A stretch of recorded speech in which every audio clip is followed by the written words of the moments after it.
এসএসসির ফল বিপর্যয় কৃত্রিম নয় বরং বাস্তব চিত্র বলে মন্তব্য করেছেন শিক্ষামন্ত্রী। ফার্মগেটে বার্কের এক অনুষ্ঠানে তিনি বলেন, মেধা ও যোগ্যতার ভিত্তিতেই মূল্যায়ন হয়েছে। আদিত্য মামুনের রিপোর্ট। রাজধানীর ফার্মগেটে বাংলাদেশ কৃষি গবেষণা কাউন্সিলে শক্তিশালী অর্থনীতির জন্য শিক্ষা, দক্ষতা, ভাষা ও বৈশ্বিক অর্থনীতি শীর্ষক এই সেমিনার অনুষ্ঠানে যোগ দিয়ে শিক্ষামন্ত্রী বলেন, গত 2 দশকে শিক্ষা ব্যবস্থা পিছিয়ে গেছে। শিক্ষক সংকটকেও শিক্ষা ব্যবস্থার বড় দুর্বলতা হিসেবে তুলে ধরেন মন্ত্রী। গত 19 বছরের মধ্যে সবচেয়ে বেশি ড্রপ করেছে। মানে আই ডোন্ট আন্ডারস্ট্যান্ড, ড্রপ কি করানো যায়? জোর করে কি রেজাল্ট ফেল করানো যায়?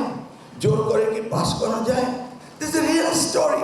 এবারে রেজাল্ট ভালো হয়েছে বিকজ আমাদের স্কুলগুলোতে শিক্ষক নেই। আমি দেখছি এই ডিসেম্বরের ভিতরেও আমি শিক্ষক দিতে পারছি না। তাহলে হাউ কুড আই এক্সপেক্ট এই বছরের রেজাল্ট তারা ভালো করবে? এবারের এসএসসিতে একজনও পাশ না করা 312টি প্রতিষ্ঠানের বিরুদ্ধে ব্যবস্থা নেওয়া হবে বলে জানান তিনি।